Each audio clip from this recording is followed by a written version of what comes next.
Right, I'm just going to give about another 2 minutes and see if other colleagues arrive. Yeah, as they are doing now. So, because meetings here overlap and people have to come from the other side of the building. So we'll just give people a couple of more minutes before we start.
Okay, I think it's now after 4:05, so I think we can start this this meeting. Thank you very much for attending this afternoon. We very much appreciate you making time to come and share concerns and maybe share things you support about the Tobacco Products Directive.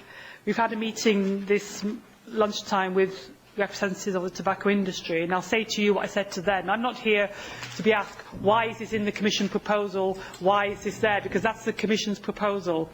And we are the Parliament, and we are this afternoon taking evidence from you about the Commission proposal. So I can't answer questions about why the Commission proposed this or that. That's not my remit. If you have specific questions or queries, then I will ask the Commission those in committee on Thursday, and I'm sure colleagues will hear as well. So it's your chance here to tell us what you think about the Tobacco Products Directive and concerns you have about it. And what I was proposing was that we just, given we're doing one topic here, the whole issue of the nicotine products, and mainly the e-cigarettes issues, we simply just give the floor to each organisation who's present here for 3 minutes. And I think you've been told that in advance by the Secretary of the committee. So you have here two of my colleagues who are shadow rapporteurs from the European Parliament's Environment Committee. So they will be inputting as well into the debate, and there are some assistance of other colleagues and representatives from the political groups of the Parliament in the room here. These meetings are being recorded, and an audio tape will be placed on the public record of the meetings. But there are no journalists here. There was one who tried to be here, but is no longer here at the moment. So it's not a public meeting in that sense. We've had a public meeting on the Tobacco Products Directive, and of course our committee's meetings are public as well. So, Parliament, I'm the rapporteur. I'm taking evidence. I'm going to draft my report by the end of this month, and so I'm ready to listen to you. So I don't know who wants to go first. And maybe when you go, maybe I'll just start with here, ECITA. We'll start with ECITA. If you explain, because you've got lots of acronyms here, exactly who you are, who you represent, and so my colleagues are clear. Thank you. You do need to use a microphone. You just Press the button. Yeah, thank you. Right, you got me? Okay. My name is Katherine Devlin from ECITA, the Electronic Cigarette Industry Trade Association. We represent members in the EU. We are specifically formulated to help with regulating from within the industry, supporting local government enforcement agents in each of the territories. Guernsey has adopted our programme as their way of regulating these products. And Hungary has invited us to come and discuss with them the possibility of rolling it out for Hungary and surrounding member states. Our position is that medicines regulation would not be an appropriate reclassification for these products. They're consumer products rather than being medicines, and that is where their appeal lies. They are a like-for-like replacement for tobacco smoking, and making them a medicine would actually, we would lose the public health benefits. That's actually what the tobacco industry seems to sort of want for them, is that they're reclassified as medicines, which puts everybody back onto smoking. We do understand absolutely that the Tobacco Products Directive needs revising. We would like very much to assist as far as we're able to with Parliament's attempts to get it through in this Parliament. We don't want to be in the way of that. You know, we really want to help you kind of get it through. But we can't accept the destruction of our industry as a sort of side effect of that process. We would like to offer a suggestion on how it might be possible to remove any sort of potential for challenges. Either electronic cigarettes would be taken out of the Tobacco Products Directive, since we've already had it acknowledged by the Commission that they're not tobacco products, and leave them under the General Product Safety Directive and related regulatory statutory instruments where they are now.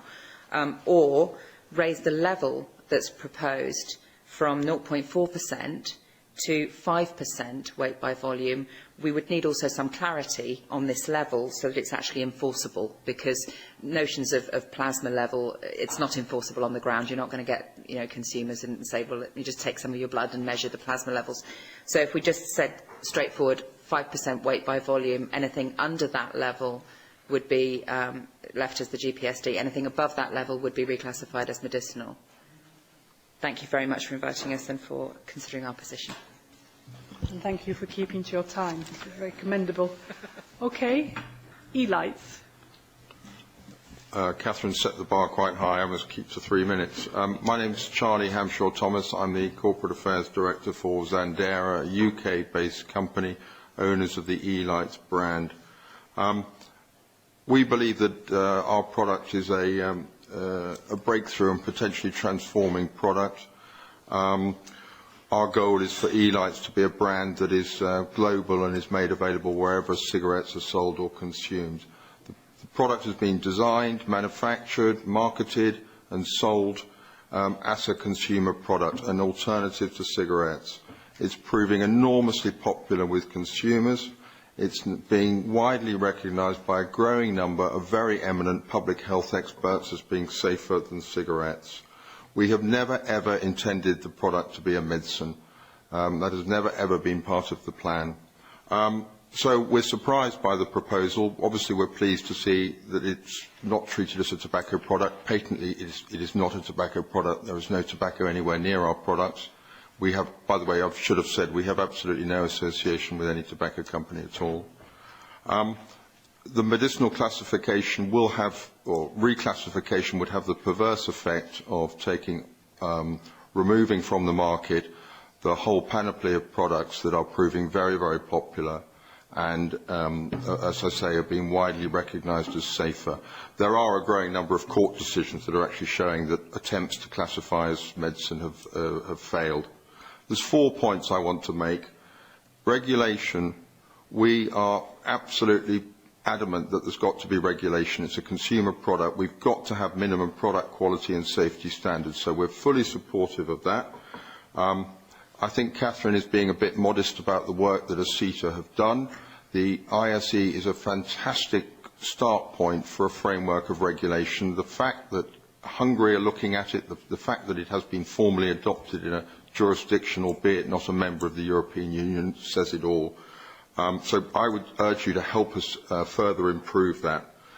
There are economic consequences. This is a very flourishing industry in the UK, worth now, we reckon, of the order of £40 million. due to grow to 100 million within the next year. I look forward to hearing from my colleagues from other countries the size of these markets. That obviously means jobs, it means tax revenues, it means a lot. The other point to make, which I think is very important, if e-cigs do prove to be an aid for people stopping and reducing smoking, you have got a self-funding smoking cigarettes cessation programme. I will repeat that, a self-funding cigarette smoking cessation programme. That must be worth looking at. The consumer consequences are enormous. In Germany, I believe there are already 2 million regular users. In the UK, there are over 700,000. This proposal would deny those consumers access to a product recognised as safer. We also believe that it would have the effect of putting all these products back on the shelves. In the UK, that's over 500 million cigarettes back into consumers' hands. And final point, shared objectives. We want to work with you, like all of the other regulators around the world, to agree how these products are regulated. Thank you very much. Apologies for being over. No, you're fine. You're very well on time. Thank you. Is it Esigbond? Yes. Yeah, you have to explain your... No problem. My name is Fresow. I'm a physician and also chairman of the Esigbond. That's the Dutch Association of the Electronic Cigarette Industry. And I hope you don't mind that my English is not as good as my neighbors. Yes. Although I only have 3 minutes, I will reduce my key issues I wanted to discuss with you back to two. The first one I would like to discuss is what is the health risk of the electronic cigarette in relation to the health risk of a traditional cigarette. When you look at all the different points, for instance the pharmacodynamics of nicotine, it's particularly relevant that there is a dose-response relationship in nicotine use. And also there's a development of tolerance by exposure to nicotine. The toxicology of an electronic cigarette is not more than a traditional cigarette. Also, absorption of nicotine through the buccal mucosa is relatively slow and does not provide fast or high nicotine plasma levels comparable to cigarette smoking. It's about 1/3 of that. And problems with traditional cigarette smokers can be extrapolated to e-cigarettes, although I believe they would be less. When looking at pharmacokinetics of an electronic cigarette, whether you have deep inhalation or shallow inhalation, it results in a similar absorption of the nicotine. So it doesn't matter how you inhale it. And the most frequent complaints with using an electronic cigarette are coughing and irritation in mouth and throat, just the same as traditional cigarettes. In conclusion, the risk of nicotine intake by using an electronic cigarette should be weighed against the hazards of continued smoking. With that in mind, the electronic cigarette is at least not more hazardous than traditional cigarettes, and probably much less. Then, why is classification as a medicine not possible for all e-cigarettes containing more than the maximum proposed dosages? Well, you see, it's not the European Parliament that decides what is a medicine and what is not. You already made a law that makes a definition of a medicine. So we have to look at that definition to say if an electronic cigarette is a medicine or not. In my country, we already had that discussion with our government. And the government stating it was a medicine lost. So now it's a consumer product, like my neighbors advertise, and it's freely available, also for kids. And that's not a good thing. So I would like to see that the electronic cigarette is regulated in a proper manner. I'm a doctor, I told you in the beginning, and that's my goal, and that's my reason why I'm the chairman of the association in my country. I would like to see that the electronic cigarette is regulated in a proper way, and the way you do it in the current proposal of the Tobacco Products Directive, it's not the good one, because you will lose in lawsuits when you keep this the way it is now. We already experienced that in our country, unfortunately. So please make it a tobacco product. Thank you. Okay, and then is it Geta? Yeah. Microphone. Okay. We're coming from Greece. We are the trade association of Greek companies. We are 3 here, but most of our time we want to dedicate to a doctor that we have together that will give you all the scientific data about the electronic cigarette. Just what I want to make sure is that we get 2 things right. One is that an electronic cigarette is an alternative smoking product, which is a pleasure product and has nothing to do with medicines. That is something that we have to make it clear. The second thing that I want to make clear is that the proposed dosage of nicotine that you propose is actually an effect and a de facto ban of electronic cigarettes. Why is that? Because only 8% of our customers use the electronic cigarette as you propose. Therefore, 92% of current electronic cigarette users are going to go back to smoking traditional cigarettes because there's no other alternative for them. Who from the committee is going to take that ethical blame? That is my question to the committee. And I will give my turn to Dr. Farsalinos to give you the scientific data. Hello, my name is Konstantinos Farsalinos. I'm a physician and researcher at work as a research fellow at Onassis Cardiac Surgery Center in Greece and as a clinical observer and researcher at the University of Leuven here in Belgium since yesterday. I want to make clear, and you can see in my presentation on the last page, conflict of interest, that I do not represent the Greek E-Cigarette Association, Trading Association. I was invited by them. I have not received any payment or even a travel grant from them to participate in this discussion, because I was here since I work in Leuven, 28 kilometers from Brussels. So, we all know, as you can see on page 2, the proposal for the new tobacco directive by the European Commission. We all know that. Let's go to page 3, where the European Union itself has defined what is a medicinal product. According to their definition, it is a product that is used to treat or prevent disease, or that has any physiologic, pharmacologic, immunologic or metabolic actions to the human. According to this definition, probably we cannot define nicotine as a medicinal product because it has no metabolic, pharmacologic or immunologic action to the smoker. It is just used in subsequently lower doses to desensitize the human organism from its effects. So it has no other effects on the human. We all know that the efficacy of the NRTs from large meta-analysis and randomized studies is very low. It is less than 7%. And even for other pharmacologic interventions like drugs that are taken orally, the most current representative and the most successful one is varenicline, the total long-term success in smoking cessation is less than 20%. And this is where the electronic cigarette comes to be used by the 80% of smokers that are unable to quit by current medically approved means. Now, the electronic cigarette has the potential to be successful because they deliver pleasure to the smoker, part of the pleasure of the cigarette, but without any of the toxic substances present in tobacco. And believe me, nicotine is not a toxic substance when used in a way in electronic cigarette.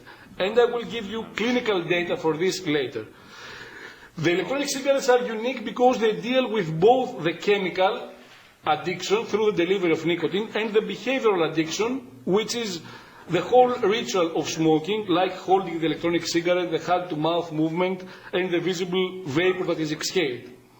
The addictive potential of electronic cigarettes has never been proved. There is no study or even a single case report in the literature saying that someone got addicted from using the electronic cigarette. Of course, smokers are already addicted to nicotine, so the electronic cigarette does not give any further addiction to that. Also, lately, a study published last month showed that it does not appeal to the young people, not at all compared to the tobacco cigarette. And finally, both the industry, but most importantly scientists, have made clear that the electronic cigarettes are marketed for the smokers only. Yeah, I will use the time from my two previous speakers. So, first, a clinical study that has measured nicotine levels from the electronic cigarette use has found that the nicotine levels do not elevate even when using an 18 milligram nicotine concentration liquid. You can see on page 6 the diagrams indicating the levels of nicotine from a tobacco cigarette and from the electronic cigarette. No elevation at all. The same happens with the blood pressure and the heart rate, which are the major determinants of nicotine activity. One of my studies that was published and was presented in a press conference held by the European Society of Cardiology last year also proved the same thing. A very small elevation in diastolic blood pressure, no elevation in heart rate or systolic blood pressure. Now, we have performed a clinical study including personal interviews of 101 electronic cigarette users. All users have completely substituted smoking with electronic cigarettes, and they were using the electronic cigarettes for 7.7 months. You can see on page 8 sorry, it was 3 minutes per organisation. You've spoken for 5.5 minutes now. So if you could, we have the slides. The problem, what I want so you have to wind up now. My fellows from Greece have given their time to me to discuss more about the scientific matters. If you are not allowing me to do this, I have nothing more to do than to comply with your request. But I'm using their time. That's why they didn't speak almost at all. He spoke only 1 minute and the other. We have to give time to the doctors. That is what I believe. And I think scientific evidence is the most important. There are many doctors we can invite here. Okay, I will use 2 minutes more. Doctors that have studied the electronic cigarette, I don't know of much. So there's a couple in the world, so choose one of them. We did say each organisation 3 minutes. The others have had 3 minutes. That's correct. But for instance, we're going to move on now. You can conclude your point. Can I use 1.5 minutes? You can just have a minute. Finish in a minute, please. Okay. All users that have substituted nicotine smoking with electronic cigarette used 59% 18 milligrams nicotine concentration, 21% 24 milligrams, and no one used 4 milligrams as 4 milligrams nicotine concentration in order to stop smoking. Also, even after 7.7 months of regular use of electronic cigarette, only 9% use 4 milligrams nicotine concentration liquids or less. In our clinical study, out of 101 patients, only 6 reported some palpitations that could be attributed to nicotine.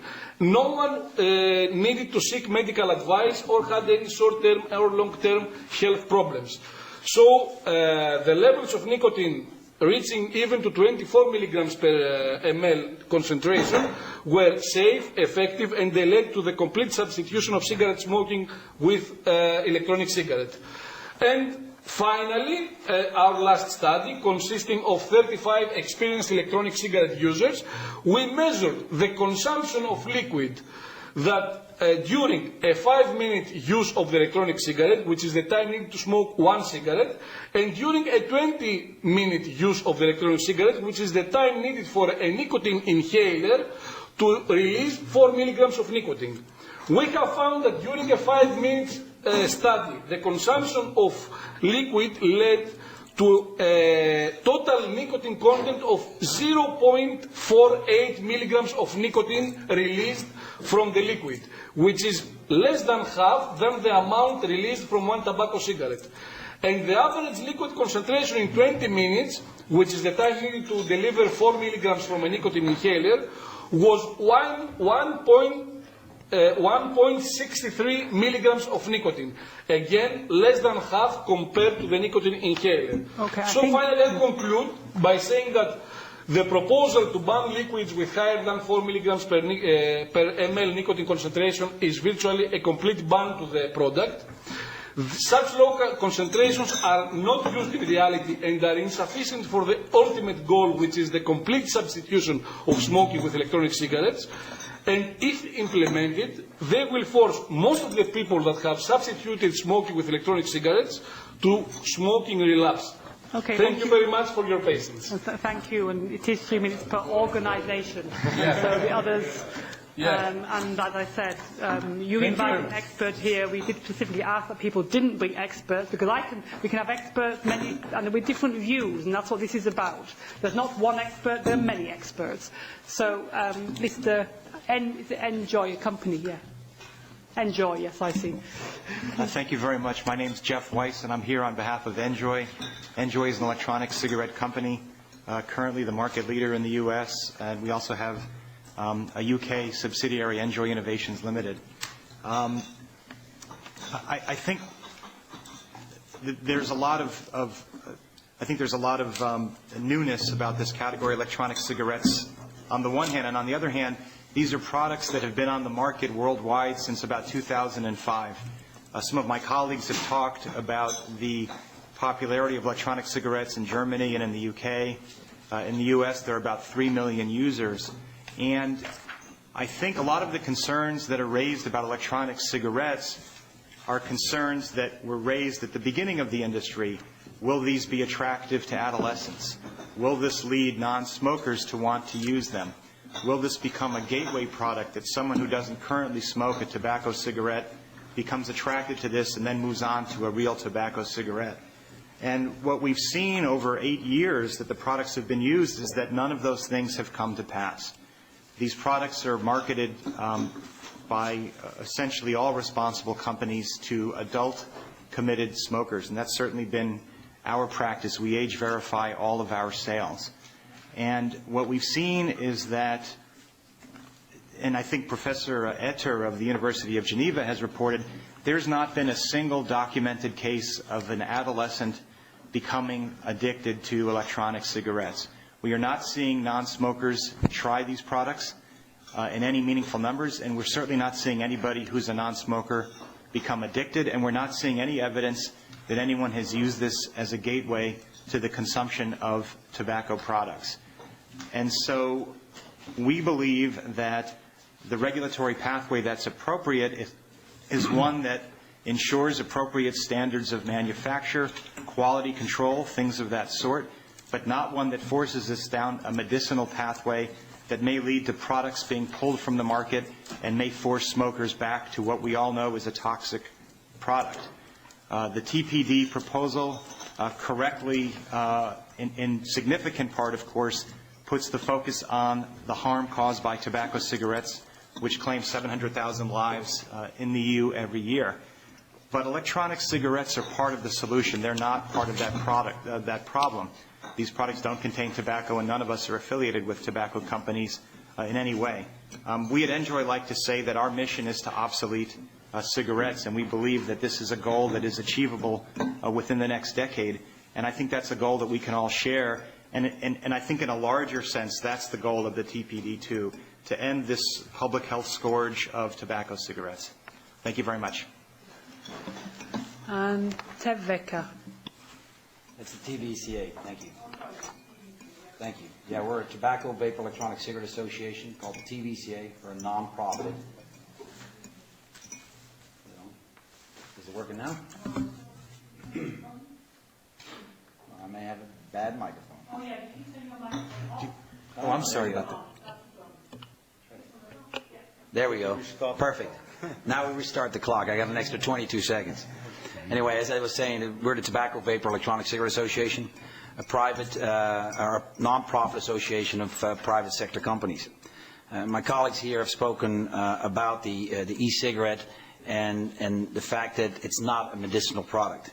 Obviously, I can go into that and it'd be a lengthy discussion, but everything they said is basically correct. We at the TVECA, however, have a few other issues with that.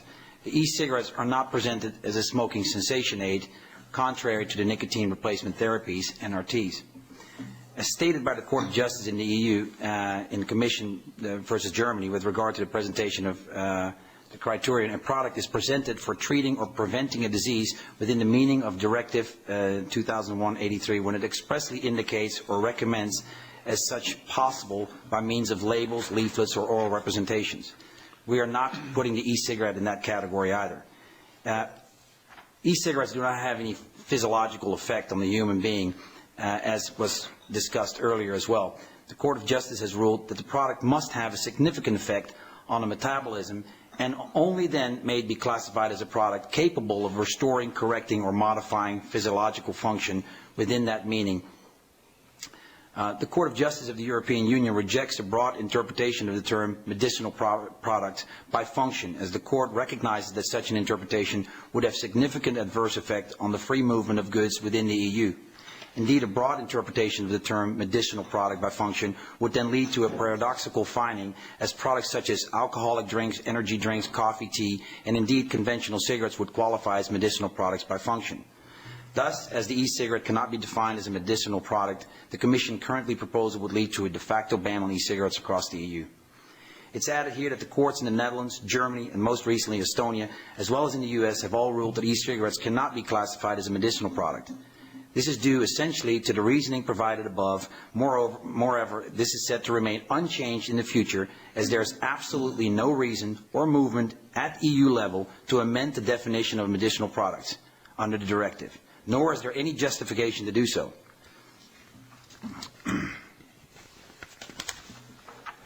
For the reasons set out above, the TVECA is the opinion that the most appropriate way forward, which will be both ensure high level of public health and attainment of the EU's internal market harmonization objective, is to put the e-cigarette under the umbrella of tobacco products within the future directive. Taking into account the specific characteristics of e-cigarettes, it follows that the following two amendments should be brought to the draft directive. A, the definition of a tobacco product should be amended as followed. Any product made or derived from tobacco, which is genetically modified or not, that's intended for human consumption. This definition is almost identical to the one currently proposed and reflects the U.S. Tobacco Act definition. Any product made or derived from tobacco that is intended for human consumption.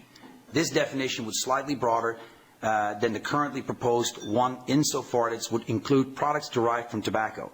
This amendment would bring e-cigarettes within the scope of the definition of tobacco products, since e-cigarettes contain nicotine derived from tobacco leaves. This means that subjects to the reservation made under e-cigarettes may also be subject to health warnings, which is similar to that required under the proposed directive for NCP. That's it.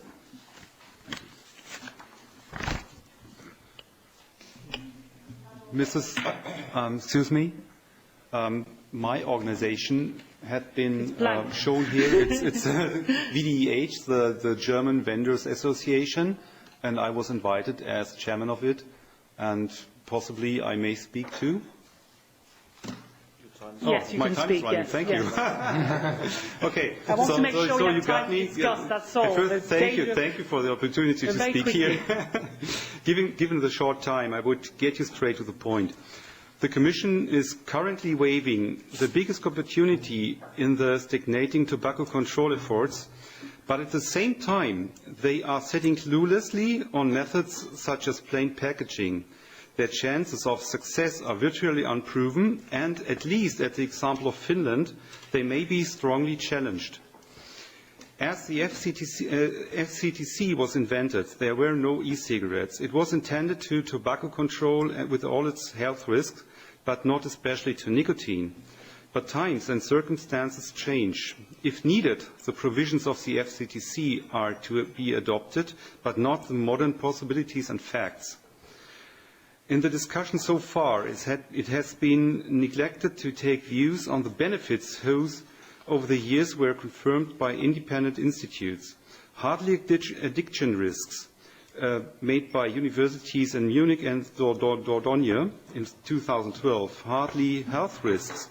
ESC Munich 2012. Virtually no air pollution or passive smoking in the Fraunhofer Institute Brunswick 2012. In fact, there is no reason to fight the e-cigarette, especially not in the name of health. And the all-in-all positive studies are increasing fast. The pressure to the e-cigarette opponents is growing. Even the so-called Japan study, where the e-cigarette had been massively overheated to cause decomposition products, is positive. It shows that it's impossible for the consumer to do so without big technical complexity. Today I'm not talking about the proposed limits of nicotine. For an easy fix, they are too far outside of the sensible range of 18 to 24 milligrams per milliliter. Here, a deeper review of the TPD is required. Then also including a delivery ban to minors, which has to be included. And that's the thing we in Germany do since years now by ourselves, without any help, without anything. We did. No one helped us. Also, the child-proof breaches. As an adult and responsible citizen of the EU, I have the right to decide how I want to shape my life, if I may purchase and use the e-cigarette. And this right I claim on behalf of the well over 7 million and fast-growing EU citizens who use this product already with satisfaction and without problems. Finally, I think the inclusion of the e-cigarette in the TPD is illegal. This is occupied by a German expert opinion, which I will present the ENVI participants, if interested, following along with the other results I mentioned here above. But that should not be part of the following discussion. In the Commission should have the opportunity to check my states before. And thank you.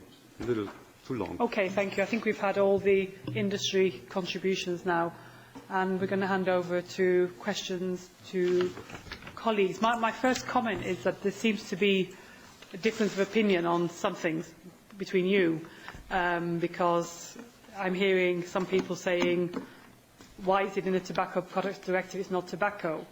But then we have others saying, welcoming the fact that it's in tobacco. Now, my understanding is that nicotine primarily comes from tobacco. 90-something% of nicotine comes from tobacco. You can get it from aubergines if you eat vast quantities of them. So, essentially, it is really a... and I think in the US, I think the industry in the US is lobbying the US government to regulate it as a tobacco product.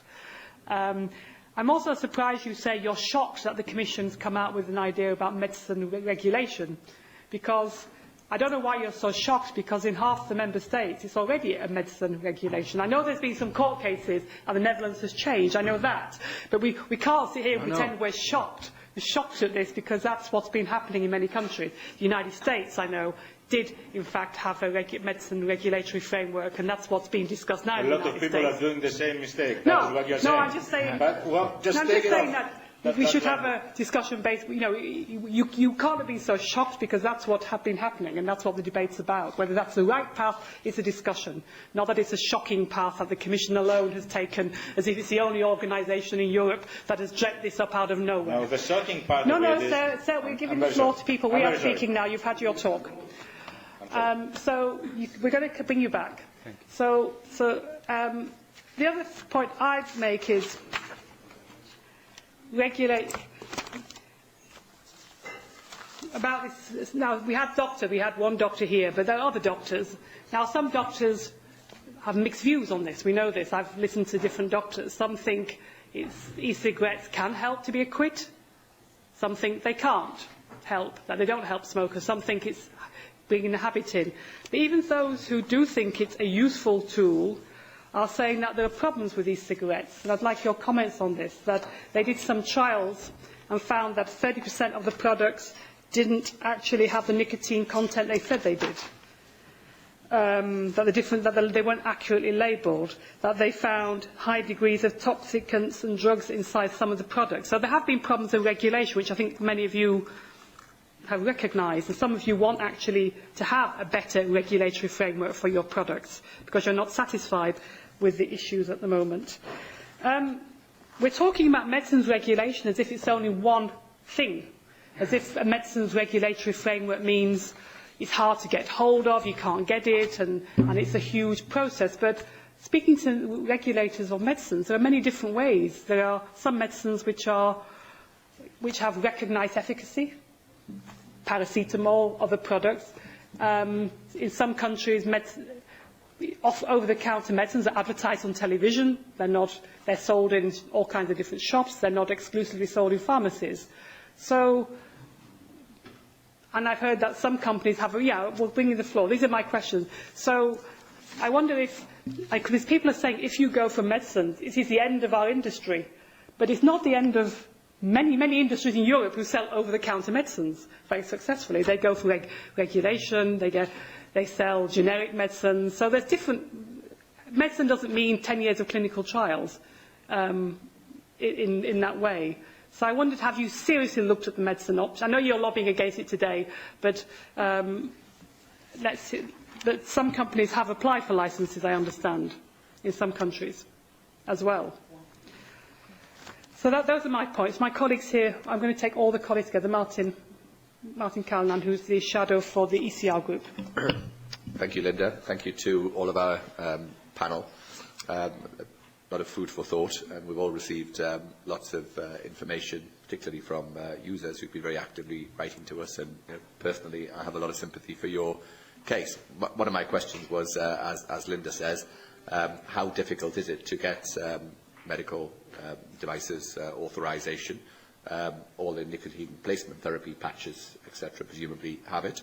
The evidence that I've seen seems to indicate that this is a useful smoking cessation device, and so I have some sympathy for your case about whether it should be included in the Tobacco Product Directive or not. I'm not sure.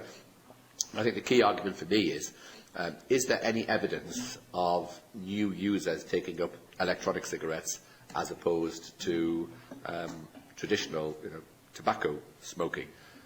If, as a smoking cessation device, I think there was a lot of evidence that electronic cigarettes can be useful, but to me it's the same argument really as for snus. I can see that there could be some uses in smoking cessation, but is there any evidence of new users taking up either electronic cigarettes instead of traditional tobacco smoking? I want to ask my colleagues, do they have any...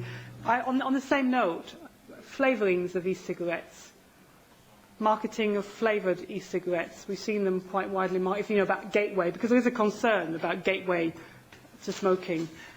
Why do you have strawberry and chocolate flavoured e-cigarettes? That's my question to you. And strawberry and raspberry and all these other ones. We've seen them in Strasbourg, so we know they're on the market because we had a look at them. So that's my question to you, if they're not gateway. No, we will. We will, sir, we promise you. I'm just checking my colleagues have any questions for you. No, Robert Goebbels, who's the rapporteur in IGED committee.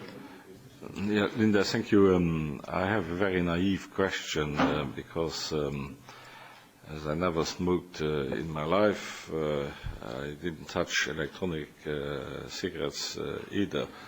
Are those things expensive or not? Okay, we can ask about price. I'm sure people here. How they compare with cigarettes, I suppose, is the question. Mrs. Ries wants to ask a question. Who is the shadow of the Liberal group in the Environment Committee?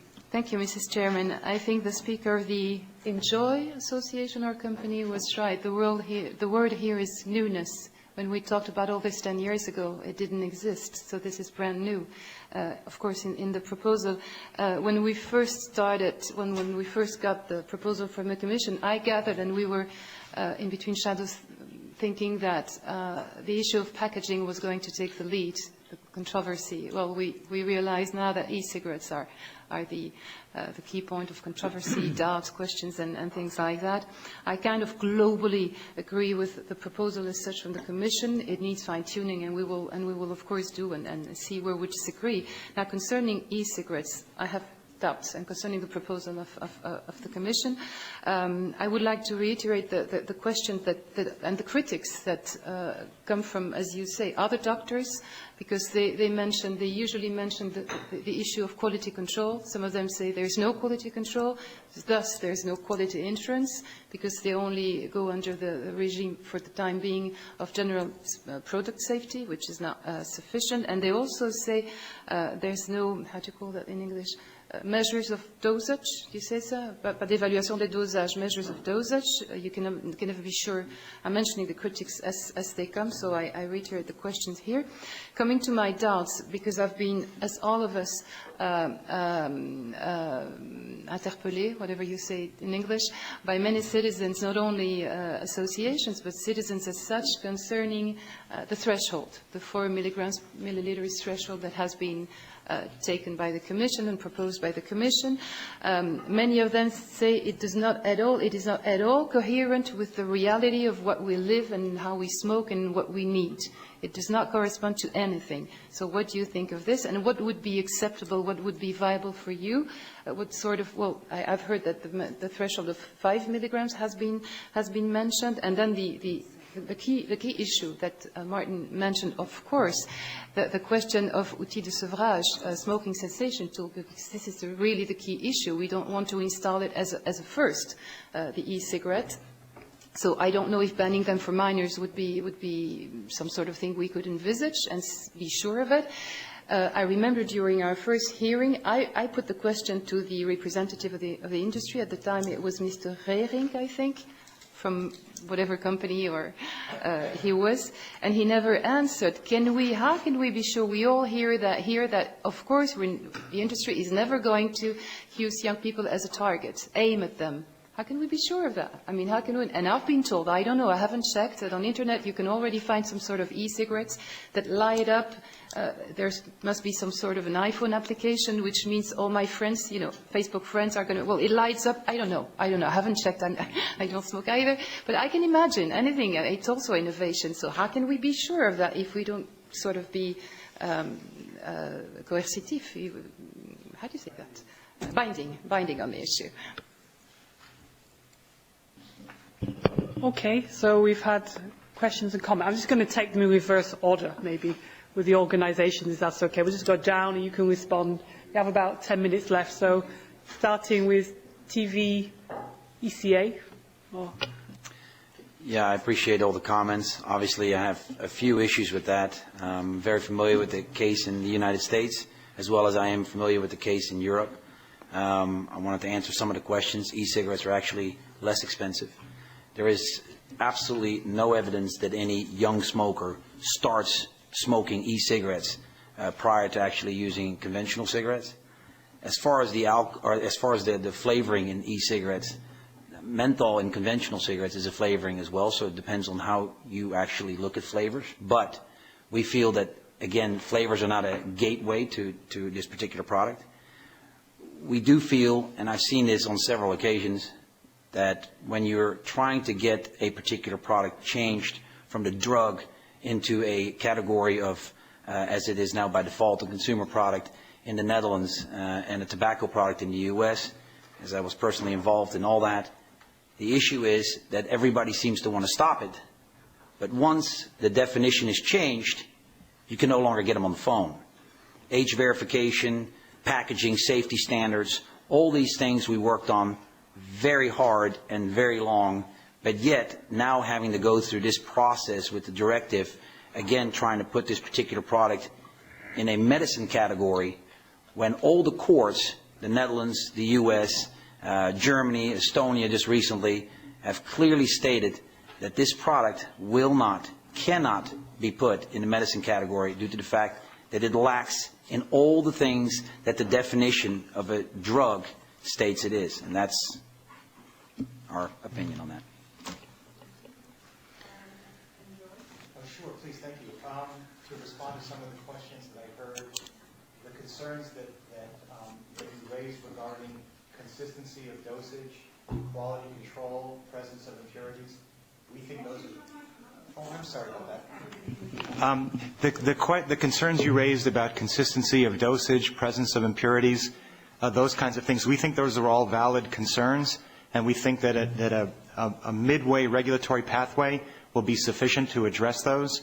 Our company only sells traditional and menthol flavors, and that's another potentially appropriate method of regulation. Certainly, banning of sales to minors would be an appropriate form of regulation. In the U.S., it's a mid-pathway. It's not full medicinal regulation, but there is regulation, or at least there's going to be forthcoming regulation within the next few months, and we think that's appropriate. So we want to see quality control and consistency. We want to avoid these harms, but to date we've seen no evidence that, in fact, the public is being harmed by these products. Thank you. Yeah, I understand. Well, I'm meeting the FDA, actually, to talk to them, that the regulatory states in the US is not settled yet. It's desettled. There's been some different views, like ours. They're having a discussion in Congress about the whole issue, as we are having here. So one speaker from GECTA, please. I would like to answer to Mr. Callanan. if I see right. Yeah. There is not even a single case report of any non-smoker getting addicted to electronic cigarettes. Second of all, there are several published studies that have shown that they do not appeal to the adolescents. More than 95% of adolescents that have used the electronic cigarette are smokers, are current smokers. And there are several reasons for this. I don't want to go any further on that. Yeah, 5% is a very low number, and even those that have, and I told you that have tried the electronic cigarette, they are not users of the electronic cigarette. As I have said, there is not a single report of anyone that has started the electronic cigarette without being a smoker before. Another thing, we are discussing about the nicotine levels in electronic cigarettes while we are lying to the people about the nicotine level in the tobacco cigarettes. The new proposal of the tobacco directive still accepts the ISO method of defining nicotine to tobacco cigarettes. We know from studies made 15 years ago that the ISO method underestimates by more than twofold the amount of nicotine and other carcinogenic substances that are uptaken by the user. So I think this is a basic mistake of the new tobacco directive, that they still accept the ISO method. One tobacco cigarette has approximately 10 milligrams of nicotine. The 1 milligram that is that you can read in the packaging comes from the ISO method of using a tobacco cigarette, which is completely unrealistic compared to how a smoker uses it. Also, if I'm a smoker and I use 0.5 milligram cigarette, if I by mistake buy a 1 milligram nicotine containing cigarette, I will not become poisoned. The same happens with the labeling that you correctly referred, that there is some mistakes in the labeling of the nicotine. These mistakes in the labeling have been in the field of around 10% difference compared to the real value. We have to make clear that every user, either a smoker or an electronic cigarette user, self-regulates the amount of nicotine he obtains by the need he has for nicotine. So even if he takes the wrong liquid or with a mistyped label, he will not overuse the product and he will not get any poison. And there is no report, even from the FDA, who is watching the electronic cigarette use. They have not reported any poisoning from regular use of the electronic cigarette. They have released the report of 2012. There is no poisoning case from electronic cigarettes. You also mentioned that scientists have different opinions. I have to assure you that no scientist who has been involved in research in electronic cigarettes have ever said that electronic cigarettes are equal or more harmful compared to tobacco cigarettes. This is, and also for the data that I have presented, these are complete novel studies that have never been presented before concerning the consumption of liquid and the amount of nicotine that is produced by this consumption, and I'm sure that everyone will replicate that kind of data, because we used very experienced users, not novice users, because novice users use the electronic cigarette device less intensively. And with this, I conclude my comment. Thank you very much. Let me just correct something you said. I didn't say that there were scientists who were saying that e-cigarettes were as harmful as cigarettes. I didn't say that. I just said there were doctors who have different views about how e-cigarettes should be regulated. That's what I said. Which is because there is a big public debate about this. That's what I wanted to have, an honest public debate, because they're discussing it in many different jurisdictions at the moment. That's what I was saying. You're one doctor, there are other doctors with different views. Okay. Like everybody else, doctors like everyone else has different views. So there isn't one consensus in the medical community on this issue. That's the point I was trying to make. Yes. Yes. Esigbond. Yes, that's correct. Well, the first you mentioned, and I heard you, sir, also asking that, is why is it so difficult for the industry to accept that you can register it as a medicine? Well, I can explain that. There are undoubtedly large companies that won't have problems registering an e-cigarette as a medicine. But there are also small companies and foreign companies that do have problems because they simply don't have the money and the means to register. And they will go to court. And as I stated before, in my country, I've seen what happens when you go to court when saying that this is a medicine. You will not stand for that. You will lose that statement because the medicine law, the directive from the European Union, makes it impossible for an electronic cigarette to be definite as a medicine. So, in the end, it will by default become a consumer product.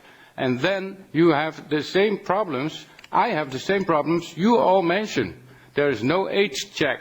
There is not a proper regulation and legislation about labels, about dosage.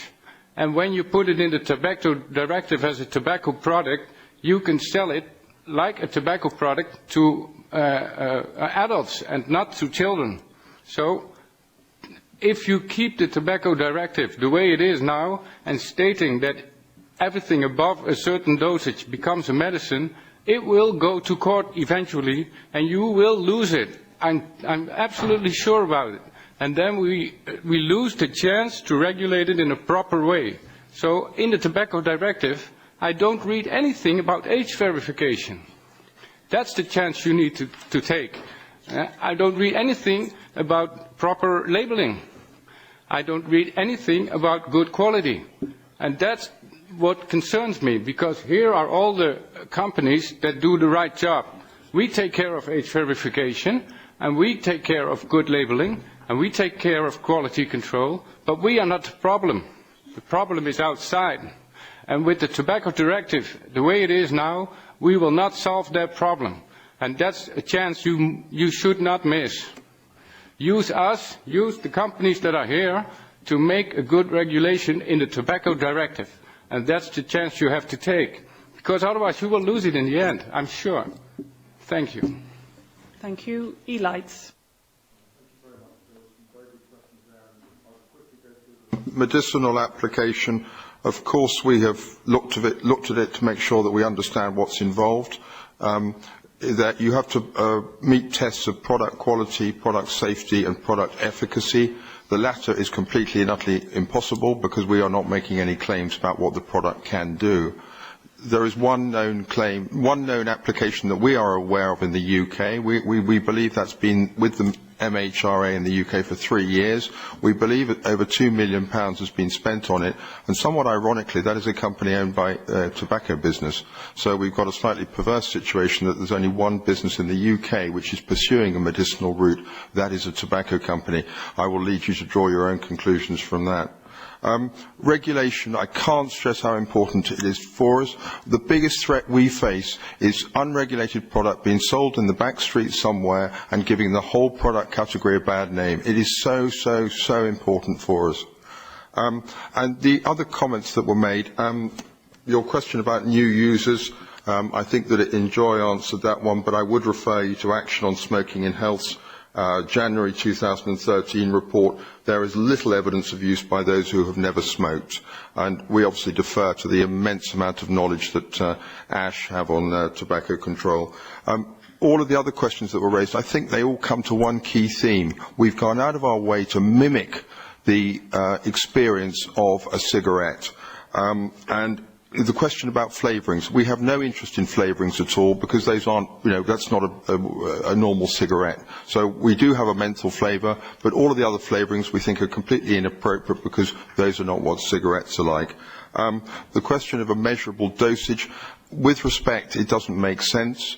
No person who smokes a cigarette takes the same amount of nicotine out of it as somebody else. They have longer, shorter, more drags, inhalations. So it's a nonsense. Yes, a medicine can have measured or consistent dosages, but as I've said before, ours is not a medicine. And I think that's all of the points. There's one last point that was made about the cost. I think it's an important point. There is a very positive appeal to the poorer demographics in relation to e-cigs because they are cheaper. And of course, as I'm sure you're aware, the prevalence of smoking amongst the poorer demographics is higher. So I think that's an important point from a public health perspective. Okay, thank you very much. And finally, ECITA. I think most of the things I want to cover have already been covered pretty well. One thing I would like to pick up on in particular is that our main concern with medicine regulation is that the products are very much intended to mimic the behaviour of tobacco cigarette, where every smoker smokes in a slightly different way. And as Dr. Farsalinos pointed out, the delivery of nicotine from a cigarette can be varied hugely. So talking in terms of dosage is completely the wrong way to look at it. People use nicotine self-titrate to the nicotine level they are comfortable with. So forcing them to have a dosage regime in a medicinal framework would actually change the product in a way that makes it less effective and less appealing to consumers. And obviously they're the ones who choose these products at the moment. That's why it's such a growth industry. And that's something that very much could potentially be destroyed by medicine regulation. The other one I'd like to pick up on is age control, which we would absolutely support. And we did discuss it with the Commission at our meeting, but they said that it couldn't be done except on a national level, because the definition of what constitutes an adult age varies across the community. But certainly it is something I think that everyone here would support. Yeah, I mean, it's about advertising as well. I mean, it's not part of this particular law on the age limits. Okay. The other one, if I could sorry, I thought you finished. Sneak in the last one, is that our proposal was for 5%, not 5 milligram, as was mentioned in one of the questions, because most users use upwards of 2.4%. So obviously setting the bar too low would exclude them. Yeah, I mean, I think one of the concerns was about the labelling, that some products on the market had no nicotine, and then, you're saying smokers want to reduce their cigarette consumption. If they use an e-cigarette that actually has no nicotine or is mislabelled and they can't get what they need from that product, they will not switch to that product. They will think this product is hopeless and useless unless they're properly regulated in some way. And that's what I'm taking away, because in a way I hear very clearly what you are saying about the medicines regulatory framework, but you also seem to be saying that the current framework isn't adequate either. Well, our trade association was specifically intended to self-regulate, because from our perspective, the problem isn't that there's not enough regulation, it's that there's a shortfall of enforcement. The GPSD does require that products are checked for quality, but it's not being done. So from our perspective, it's a lack of enforcement, not a lack of regulation. Yes, but, I mean, so who are you suggesting should do the enforcing? Well, obviously we enforce for our members, but obviously we can't dictate to anybody else. So it is a little companies bit should of an be issue. responsible for the products they put on the market. Well, legally they are. Yeah, exactly. So I don't think we can shift that responsibility onto sort of, I don't know, trading standards officers in Britain and taxpayers, and companies must take responsibility for their products. Absolutely. And to make sure their supply chains actually put products on the market which meet standards. And I mean, there seems to be an issue about controlling that supply chain from some of the things I've read and what you've been saying. Anyway, sorry, Martin. One last point just occurs to me. I mean, if the medicines regulatory route is not the right way to regulate, and I'm not at all convinced that the Tobacco Products Directive is the right place to regulate these things either, is there not a case for an additional small piece of legislation to regulate them? But I agree that you have problems with the medical regulatory route. Tobacco products doesn't seem to cover it really either. I mean, your point that nicotine is derived from tobacco, I suppose, is valid, but I don't think anybody really believes that they are covered by the whole definition of tobacco and other things. But generally, so perhaps, Linda, the solution is a short, separate piece of legislation. We all agree, I think most people do, that they should be regulated. I mean, there needs to be some consistency about them. People need to know if they're advertised so many milligrams of nicotine, they should get it. Maybe the solution, rather than trying to make fit is to urge the Commission to have a separate piece of legislation regulating them. Yeah, well, that's a discussion we'll have to have as shadow rapporteurs. I don't see that taking it out of here and putting it somewhere else resolves the problem. The problem is one of substance here and getting the right legislation. Just having... But we have to talk about that amongst ourselves. Yeah, but effectively the Commission are not saying it should be regulated in this directive, are they? They're saying we should stick it into medicines instead. Final short comment.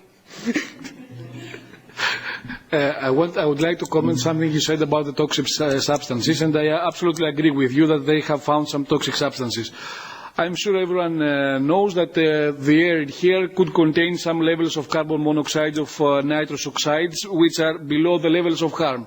So because the best information comes from numbers, I will tell you a published study in American Journal of Public Health that they found in 1 ml of liquid 8 nanograms of nitrosamines, which are toxic and carcinogenic substances. One nicotine gum, a pharmaceutical product, has 2 nanograms, and you can use 20 per day, 20 gums per day. One Nicorette patch has 8 nanograms of nitrosamines, and one tobacco cigarette has 9,000 nanograms of nitrosamines. You can find toxic substances everywhere, but the level is what is important, because it could be to a level which is lower. And something about Mr. Callanan that noted. I absolutely agree with you, but I'm not sure that it's feasible. There should be a separate category of tobacco harm reduction products, including not only electronic cigarettes, but also other products that have been proved to be effective, but the European Commission does not want the consumers to have it. I take, for example, smokeless tobacco, which again in this proposal is banned from use except from Sweden.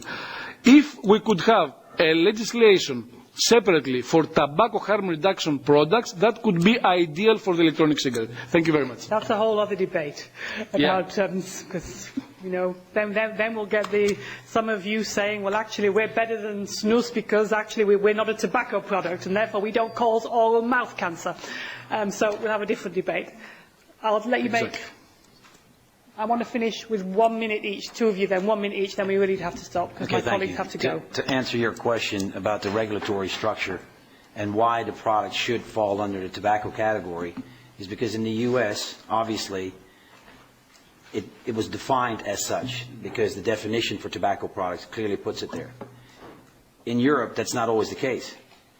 So when you're trying to build a new structure, which has also been tried before, it becomes a very difficult process. As the doctor says right here, at the end of the day, we're trying to make this fit so that it becomes a product that is served worldwide and that individuals have the ability to purchase it with the right framework, age verification, which I pushed for really hard in the US as well as here in Europe. But the process for age verification is not even being implemented here in Europe. Veritat, which is a big company in the States that does that, nobody here knows how to do that, and that's not implemented yet. Those issues are impossible to build up unless you're looking at the next 10, 15 years under the current structure with the way the EU works and with all the shortfalls and financial structures that we have. It's going to be a very long process, and that's the reason why you implement it under the tobacco category. It's instantaneously categorized and regulated as such. Thank you.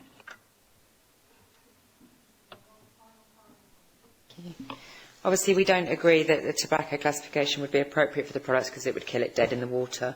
Equally, I think, although I appreciate what you're trying to suggest, Mr. Callanan, it's very difficult to introduce new legislation for anything. And there is an opportunity here, I think, for the Parliament to work on the Commission directive proposal. Obviously, this is what you've got to do to be able to put it through anyway. And I think it just needs a very small adjustment. If we can just get to a more sensible level, everybody wins. And then we need to ensure that there is enforcement of the existing regulations, which has to happen anyway. Because whether it's a medicinal product, whether it's a tobacco product, whether it's a consumer product, there must be enforcement of the law. Otherwise, you just have cowboys running amok. So we must have enforcement. But if we can just tweak that level up to a more sensible level, then there wouldn't be an issue. And I don't think there would be any of these challenges which others have suggested quite rightly would follow if it were misclassified at too low a level. But if you put it up to 5%, that's 50 milligrams per mil. That's a reasonable level that everybody could work with. Just a final really quick point on flavourings. Flavourings are very appealing to adults, particularly because when you move from smoking tobacco products onto using electronic cigarettes instead, you tend to get your taste buds back. And then you can enjoy these flavours and really appreciate them, and it doesn't actually make them any more appealing to children, hence the fact that the data shows we're not seeing any uptake by non-smokers. Children don't find them cool, they find them very unattractive. If children are going to rebel, they're going to start smoking. They're not going to start using an electronic cigarette. Thank you very much. Okay, can I thank you very much for coming this afternoon. We've listened to your comments and we will continue our deliberations. Thank you very much.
Das ist praktisch überall.